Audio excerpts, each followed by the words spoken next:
welcome back to Sweet Talk. I'm Charity Hitt, author of the blog Sweets by Charity.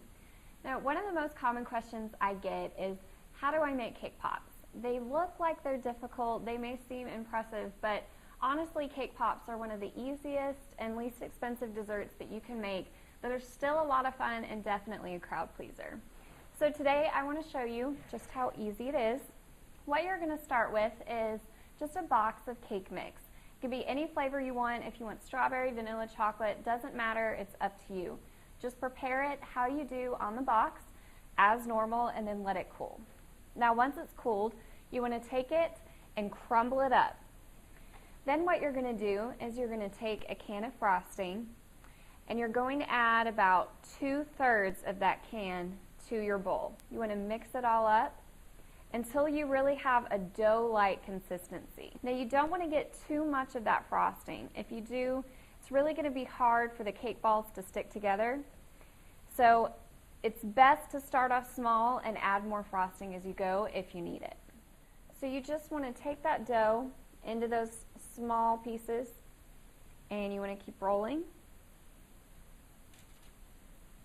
Roll until you have all of the dough into those little balls.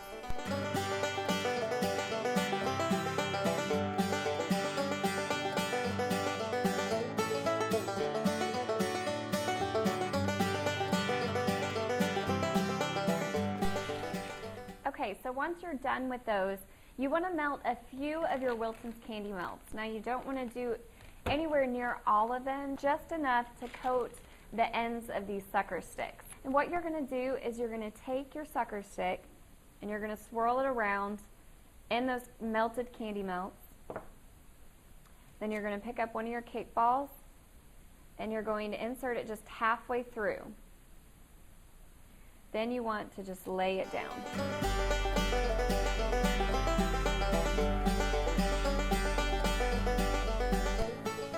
Once you've got your last one, what you're going to do is another very important step. You need to take these and put them in the fridge for those cake balls to set onto the chocolate and onto the sucker stick. So once you've allowed those pops to set in the refrigerator for about 20 minutes, you want to make sure that they're nice and connected onto that stick, they're not moving.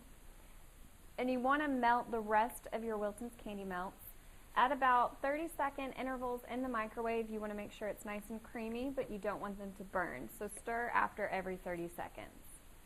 What you're going to do is you're going to take that cake pop, you're going to gently dip it in using a spoon to cover all sides of the cake pop.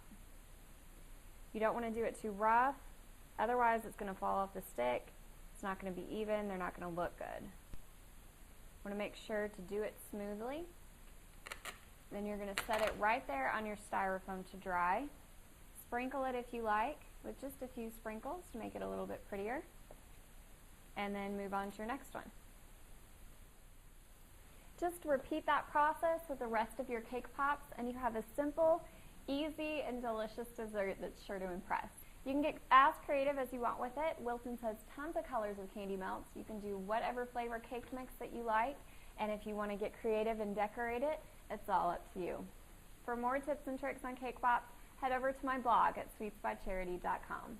For this episode of Sweet Talk, thanks for watching. I'm Charity Hitt, and I'll see you next time.